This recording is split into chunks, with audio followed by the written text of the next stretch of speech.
Ronaldo শেষ, Ronaldo বুড়ো, আর আগের মতো নেই CR7। এবারের ফুটবল বিশ্বকাপ শুরুর আগে কথাগুলো আপনি শুনেছেন। তবে একটা প্রশ্ন কি জাগছে, ক্রিস্টিয়ানো রোনালদো কি সত্যিই শেষ? ওদিকে তার সাথে যার নামটা সবচেয়ে বেশি আসে সেই লিওনেল মেসি তো প্রশংসায় ভাসছেন।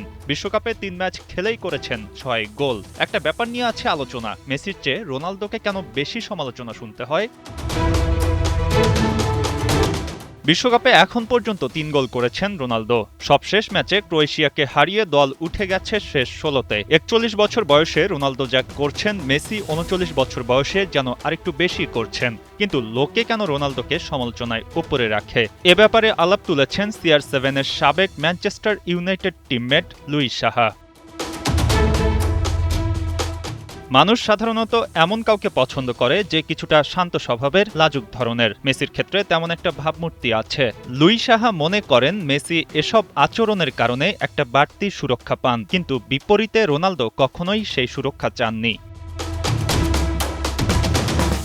CR7 প্রকাশ্যেই বলেন, আমি সেরা। স্বাভাবিকভাবেই এই কথা শুনতে মানুষ খুব একটা পছন্দ করে না। একটা আমিত্ব ভাব হয়তো লোকে বোধ করে, কিন্তু মেসির ক্ষেত্রে এমনটা দেখা যায় না। লুই সাহা জানান, তিনি এ কারণেই রোনালদোকে সবচেয়ে বেশি শ্রদ্ধা করেন।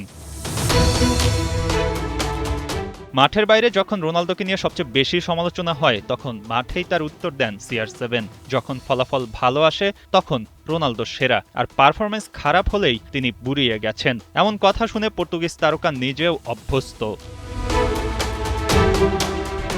তবে রোনালদোর সাবেক ক্লাব সতীর্থ লুই সাহার বিশ্লেষণটা পরিষ্কার। মেসির প্রতি মানুষের যে ধরনের সফট কর্নার আছে, তার সঙ্গে জড়িয়ে আছে মেসির স্বভাব। আর রোনালদোকে লোকে যেভাবে দেখে, তার সাথে জড়িয়ে আছে CR7 এর নিজেকে আড়াল না করার মানসিকতা। তবুও দিন শেষে পারফরম্যান্সই খেলোয়াড়দের আয়না, এর কোনো বিকল্প হয় না।